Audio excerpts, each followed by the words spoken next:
నమస్కారం గురువుగారు. జూన్ 2వ తేదీ నుంచి గురుస్థానం అయితే మారబోతుంది. ఈ గురువు మారడం వల్ల మీనరాశి వారికి ఏ విధంగా ఉంటుందో తెలియజేస్తారా గురువుగారు? శ్రీమాత్రే నమ.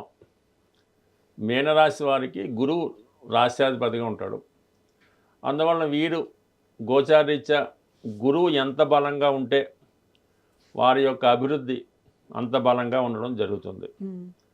అలాగే గురువు ఈ రాశి వారికి రాశ్యాధిపతి, దశమాధిపతి అంటే కర్మస్థానాధిపతి. వాళ్ళ ఉద్యోగ విషయాలు, వ్యక్తిగత విషయాలు, నడవడిక అంతా కూడా గురువు మీదే ఆధారపడి ఉంటుంది. వీళ్ళ జన్మజాతకంలో గురువు ఎంత బలంగా ఉంటే వారి జీవితంలో అంత అభివృద్ధి రావడం జరుగుతుంది. అదే రాహుతో కలిసి గుడిచండాల యోగం ఏర్పడినా, నీతిలో ఉన్న వివిధ స్థానాల్లో వీక్గా ఉన్నప్పుడు వాళ్ళు బలహీనంగానే, డెవలప్మెంట్ పెద్దగా అనిపించదు. అయితే గోచారీత్యా ఇప్పుడు గురువు వీళ్ళకి పంచమ స్థానమైనటువంటి కర్కాటక రాశిలో ఉచ్చస్థితిలోకి రావడం జరిగింది. ఆ కారణం వల్ల వీళ్ళ యొక్క అభివృద్ధి ఆటోమేటిక్గా స్టార్ట్ అవ్వడం జరుగుతూ ఉంది. అంటే ప్రధానంగా ఏమైందంటే గురువు ఇప్పుడు 5వ స్థానంలోకి వచ్చి 9వ దృష్టితో మీనరాశిని చూస్తాడు. అందువల్ల వాళ్ళకి ఆటోమేటిక్గా వాళ్ళలో ఉన్నటువంటి బలహీనతలన్నీ కూడా తగ్గి కొత్త జీవితం ప్రారంభించడానికి అనుకూలత ఏర్పడడం జరుగుతుంది. ఒక విధంగా దైవం యొక్క దృష్టి పడుతుందన్నమాట. అంటే దైవం రూపంలో తండ్రి గారు అవ్వచ్చు, గురువు అవ్వచ్చు, భర్త అవ్వచ్చు, భార్య అవ్వచ్చు, మేమే దృష్టి పెట్టి మిమ్మల్ని మంచిగా మార్చడానికి ప్రయత్నం జరుగుతూ ఉంటుంది. అంటే ఎందుకు ఎంతగా చెప్పాల్సి వస్తుందంటే ఈ రాశి వారికి రాశి అందే శని భగవానుడు ఉన్నాడు. జన్మశని ఏళ్ళనాటి శనిలో జన్మశని నడుస్తుంది. ఈ జన్మశని ప్రభావం వల్ల జాతకుడు ఏ ప్రయత్నం కూడా చేయడానికి ఇష్టపడ్డమాట. ఏ అవకాశం వచ్చినా కూడా దాన్ని ఉపయోగించే ప్రయత్నం అయితే చేయడం, ప్రతిదీ పోస్ట్ పోన్ చేయడం, ఎవడో ఏదో ఉద్యోగం ఇప్పిస్తానంటే ఈ ఉద్యోగం నాకేందుకు ఇచ్చాడు, వాడికి ఏదో స్వార్థం ఉంది అనుకోవడం, ఈ విధంగా చాలా లేజీగా ఏ పని చేయకుండా ఉండడం జరుగుతుంటుంది. ఈ కారణం వల్లే మీనరాశి వారు విద్యార్థులకి చాలా నిరాశ ఎదురవుతుంది, ఉద్యోగస్తులు ఇబ్బంది పడుతున్నారు. ఈ జన్మశని ప్రభావం ఏ విధంగా ఉంటుంది. చిన్న చిన్న ఏదో ఒక బలహీనత జాతకుని ఆశ్రయించి దాని నుంచి బయటపడలేకపోతుంటారు. ఈ మీనరాశి వారికి ఏదన్నా ఒక అలవాటు ఇచ్చిందంటే, అంటే ఇలాంటి ఏదన్నా అనెతికల్గా అలవాటు అయితే మాత్రం దాని నుంచి బయటపడలేకపోతుంటారు. ఈవెన్ టీ కాఫీ అయినా, కూల్ డ్రింక్స్ అయినా ఏదో దానికి అలవాటు పడడం జరుగుతుంటుంది. సో ఆ విధంగా వీళ్ళు ఉండడం జరిగింది. శని రాశి అందే ఉండడం వల్ల ఇప్పుడు ఈ గురువు ఎప్పుడైతే దృష్టి పడిందో వీళ్ళలో మార్పు వచ్చి చిన్న చిన్న బలహీనతలు ఏవైనా ఉంటే వాటి నుంచి బయటపడి కొత్త జీవితం ప్రారంభించడానికి కారణమవుతుంది. అంటే ముందు ఈ గురువు యొక్క ఫలితం మీరు పొందాలంటే మిమ్మల్ని మీరు సంస్కరించుకోవాలి. అయితే పంచమంలో ఉన్నటువంటి గురువు మీకు రాశిని చూస్తున్నాడు, అలాగే 11వ స్థానాన్ని వీక్షిస్తున్నాడు. ఇది ఒక అదృష్టం అన్నమాట. అంటే 11వ స్థానం అంటే మీరు ఏదైతే చేద్దాం అనుకుంటున్నారో, మీరు ఏదైతే కోరికలు ఉన్నాయో అది నెరవేరే అవకాశం ఉంది. అది ఏ రూపంలో నెరవేరుతుంది? మీకన్నా ముందు పుట్టిన అక్కయ్యలో, తమ్ముళ్ళు, అన్నగారులో ఉంటే వాళ్ళు అవ్వచ్చు, స్నేహితులు అవ్వచ్చు, అలాగే మీ వృత్తిపరంగా కూడా డెవలప్మెంట్ అయ్యే అవకాశం ఉంది. కాబట్టి ఇప్పుడు మీరు ప్రయత్నం చేస్తే 100% ఆ ప్రయత్నానికి తగినటువంటి ప్రతిఫలం ఈ సమయంలో దొరికే అవకాశం ఉంది. సో అందువల్ల ఏంటంటే ముందు శని యొక్క బలాన్ని తగ్గించుకుంటే మీకు గురువు యొక్క ఫలితం అందుతుంది. ఇక దాంతోపాటుగా ఏమైందంటే 12వ స్థానంలో రాహు. ఈ 12వ స్థానంలో ఉన్నటువంటి రాహు మిమ్మల్ని అక్రమ మార్గాల వైపు, బలహీనతల వైపు తోస్తూ ఉంటుంది అన్నమాట. ఏదో ఫ్రెండ్ రూపంలో వచ్చి మిమ్మల్ని ఆ సమయానికి ఏదో విధంగా పతనం అయ్యే విధంగా ఏదో బార్కి వెళ్దామనో, ఏ సినిమాకి వెళ్దామని ఈ విధంగా టైం వేస్ట్ చేస్తూ ఉంటారు. మిమ్మల్ని ఎదగనివ్వకుండా, మంచి సలహా ఇవ్వకుండా వాళ్ళు మీ గ్రిప్లో పెట్టుకుంటారు. అంటే వాళ్ళ యొక్క అవసరాలు మీ ద్వారా తీర్చుకుంటూ పరోక్షంగా మీ యొక్క నష్టానికి కారణమవుతుంటారు. కానీ ఈ సమయంలో మీకు అవే నచ్చుతుంటాయి. ఎవడైతే చెడు చెప్తూ ఉంటాడో, ఎవడైతే ఏదో కార్డ్స్ ఆడదాం లేదంటే బార్కి వెళ్దాం, వాడు నచ్చుతూ ఉంటాడు. బాబు చదువుకుందాం, కాలేజీకి వెళ్దాం, ఏదో ఉద్యోగం చేసుకుందాం నచ్చమాట.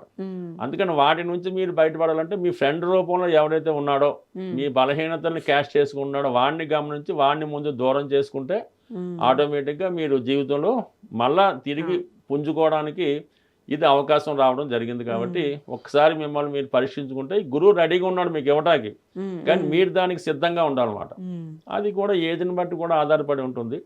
ఈ ఏలినాటి శని ఎలా ఉంటుందంటే మనిషి జీవితంలో 3 సార్లు అటు ఇటుగా రావడం జరుగుతుంది. ఫస్ట్ టైము బాల్యంలో రావడం జరుగుతుంది. అది ఎవరైతే మనకి 25-26 సంవత్సరాల లోపల ఉన్నారో వాళ్ళకి ఎలా ఉంటుందో మదర్ సఫరింగ్ అవుతుంది, విద్య ఇబ్బంది పడుతుంది, చెడు వ్యసనాలకు బానిస అవుతుంటారు. రెండోసారి మిడిల్ ఏజ్లో వస్తుంది. అది పిల్లల పెళ్ళిళ్ళు, వాడి ఉద్యోగం పోవటం, ఈ అప్పులు చేయడం, ఆ విధంగా బాధపడుతుంటాడు. థర్డ్ టైం అన్నది ఏంటంటే ఇంచుమించుగా 60 సంవత్సరాలు 70 సంవత్సరాలు వస్తుంది. ఆ టైంలో బెడ్ రెడ్ అవ్వడం, బాధ్యతలు నిర్వహించలేకపోవడం, పిల్లలు పట్టించుకోకపోవడం, ఇవన్నీ ఏజ్ని బట్టి కూడా జరుగుతుంటాయి శని ప్రభావం. సో అందువల్ల ఇది అందరికీ ఒకేలా ఉండదు. బట్ ఏదైనా ఎవరైతే ఈ సమస్యలతో ఇబ్బంది పడుతున్నారో వాళ్ళు మంచి మార్గంలో మారడానికి ఇప్పుడు గురువు మిమ్మల్ని అనుకూలించడం జరిగింది. ఆటోమేటిక్గా కూడా ఆదాయం పెరుగుతుంది, ఆరోగ్యం బాగుపడుతుంది. కాబట్టి కొద్దిగా మీరు కష్టపడితే మంచి మార్గంలో ఉంటే మీరు ఏ ఏజ్లో ఉన్నా కూడా తిరిగి మళ్ళీ మీ కొత్త లైఫ్ ప్రారంభించడానికి ఇది కారణం అవుతుంది. ఓకే గురువుగారు, ఈ రాశి వాళ్ళు ఏదైతే ప్రయత్నిస్తారో దాంట్లో మంచి ఫలితాలు చూడాలంటే ఎటువంటి పరిహారాలు పాటించాలి, అట్లాగే ఎటువంటి దేవాలయాలకు వెళ్తుండాలి గురువుగారు? 100% మీనరాశి ప్రస్తుతం ముందుగా మనం చెప్పినట్టు శని భగవానుడి ప్రభావం నుంచి బయటపడాలంటే క్రమశిక్షణతో మెలగాలి. చిన్న చిన్న బ్యాడ్ హ్యాబిట్స్ ఉంటే వాటిని దూరం చేసుకోవాలి. ఎర్లీ మార్నింగ్ లేచి ఒక అరగంట వ్యాయామం వాకింగ్ చేయవలసి ఉంటుంది. పెద్దవాళ్ళని గౌరవిస్తుంటే ఆటోమేటిక్గా శని భగవానుడు కంట్రోల్ అవుతాడు. ఎట్టి పరిస్థితుల్లో అబద్ధాలు ఆడొద్దు, అక్కలేని ప్రామిసులు చేయొద్దు. తర్వాత 12లో రాహు ఉన్నాడు. రాహు ప్రభావం నుంచి బయటపడాలంటే మీకు ఎవరైతే బ్యాడ్ ఫ్రెండ్స్ ఉన్నారో, ఎవరైతే బ్యాడ్ డైరెక్షన్ ఇస్తున్నాడో వాళ్ళ నుంచి బయటపడటం, వాళ్ళని దూరం చేసుకోవడం మంచిది. అయితే రాహు ప్రభావం బయటపడాలంటే అమ్మవారిని, కనకదుర్గ అమ్మవారినో కాళీమాతను, శక్తి స్వరూపాన్ని ఆరాధించడం వల్ల ప్రతి శుక్రవారం అమ్మవారి ఆలయం దర్శించుకుంటూ ఈ దేవి కట్కమాల లాంటివి చదవడం వల్ల ఆటోమేటిక్గా ఇటువంటి వాటి నుంచి బయటపడతారు. ఎప్పుడైతే ఈ రెండు నుంచి బయటపడ్డారో గురు ప్రభావం పడుతుంది. గురువు అనుకూలత కావాలంటే సాక్షాత్తు మీకు విద్య నేర్పిన గురువు, మీ తల్లిదండ్రులు, దక్షిణామూర్తితో శివుడు ఏదో ఒకటి పట్టుకొని ప్రతి సోమవారం రోజు ఏదైనా శివాలయం దర్శించి ఆ శివుడికి ఆవు పాలతో అభిషేకం చేసుకోవడం వల్ల కంప్లీట్గా మీకు జీవితం మళ్ళీ తిరిగి చిగురించి కొత్త జీవితం ప్రారంభమయ్యే అవకాశం ఉంది. ఏదైనా ఇంకా ఇంట్రెస్ట్గా ఉందనుకున్నవాడు మీరు మంచి ముత్యాన్ని ఒక 5 క్యారెట్లు 3 క్యారెట్లు వెండిలో తయారు చేయించి ఉంగరం వేలకి ధరించడం వల్ల చాలా మనశ్శాంతిగా ఉండే అవకాశం ఉందండి. ఇప్పుడు మీన రాశి వారికి మనశ్శాంతిగా నిద్ర పట్టడం లేదు. హాయిగా నిద్ర పట్టాలంటే మీరు ఈ విధంగా ముత్యం ధరించి మెడిటేషన్ చేసుకొని చక్కగా ఎటువంటి బాధలు లేకుండా ఉంటే హ్యాపీగా ఉండే అవకాశం. బట్ ఏదైనా మీ జీవితంలో మార్పుకు కారణమైంది, అది మీ చేతుల్లో ఉంది, అది మీ ఇష్టం. గురువుగారు, ఈ రాశి గురించి చూసుకుంటే చాలా మంది ఇవి ఆల్రెడీ చెప్పేసి ఉన్నారు. రాశి అంటే గురువు మారితే ఎలా ఉంటుందని చెప్పేసి. సో కొంతమంది బాగుంది అంటున్నారు, కొంతమంది బాగాలేదు అని అంటున్నారు. సో మీ ప్రకారంగా ఏది కరెక్ట్, ఎలా తీసుకోవాలి గురువుగారు? దానికి ప్రధాన కారణం అయితే గురువు మారడం వల్ల 5వ స్థానంకి వచ్చాడు, చాలా మంచి స్థానం. పంచమ స్థానం అంటే సంతానం యొక్క అభివృద్ధి కలుగుతుంది.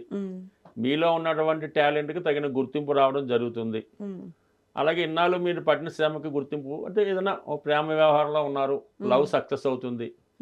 భార్యాభర్తలు దూరంగా ఉన్నారు, మళ్ళీ తిరిగి దగ్గర అవడం అంటే ఒక ప్రేమ పెరుగుతూ ఉంటుంది, మిమ్మల్ని అభిమానించే వాళ్ళు పెరుగుతూ ఉంటారు. సో ఇది కరెక్టే. కానీ ఇవన్నీ పొందాలంటే ప్రస్తుతం ఈ మీనరాశి వారికి రాశి అందే ఒక పాపగ్రహం అంటే శని సంచరిస్తున్నాడు. సో ఆ కారణం వల్ల ఈ శుభ ఫలితాలు అందుకోలేకపోతున్నారు. ఎప్పుడన్నా మనకి ఒక రాశి ఫలితాలు మనం చూసేటప్పుడు ఆ రాశిలో ఒక శుభగ్రహం సంచరిస్తుంది అనుకుంటాం. ఆ శుభగ్రహం సంచరించినప్పుడు వారికి అన్ని మంచి ఫలితాలు పొందుతూ ఉంటాడు. అంటే మంచి ఆలోచనలు, మంచి మిత్రులు కలుగుతూ ఉంటారు. అదే పాపగ్రహం రాశిలో ఉన్నప్పుడు ఇటువంటి అనైతికల పనులు, బద్ధకం, పోస్ట్ పోన్ చేయడం, మనిషికి ప్రధాన శత్రువు ఏంటంటే ఈ బద్ధకం, పోస్ట్ పోన్మెంట్. అదే శని భగవానుడు ఇస్తూ ఉంటాడు అన్నమాట. అయితే శని మళ్ళీ కష్టపడితే ఫలితాన్ని ఇవ్వడం జరుగుతుంటుంది. అందువల్ల ఏంటి ఇప్పుడు ఇచ్చినటువంటి గురువు ఫలితాలు పొందలేకపోవడం వల్ల ఈ శని భగవానుడు ఈ మీనరాశిలో ఉండడం వల్ల ఇటువంటి ఇబ్బందులు జరుగుతున్నాయి.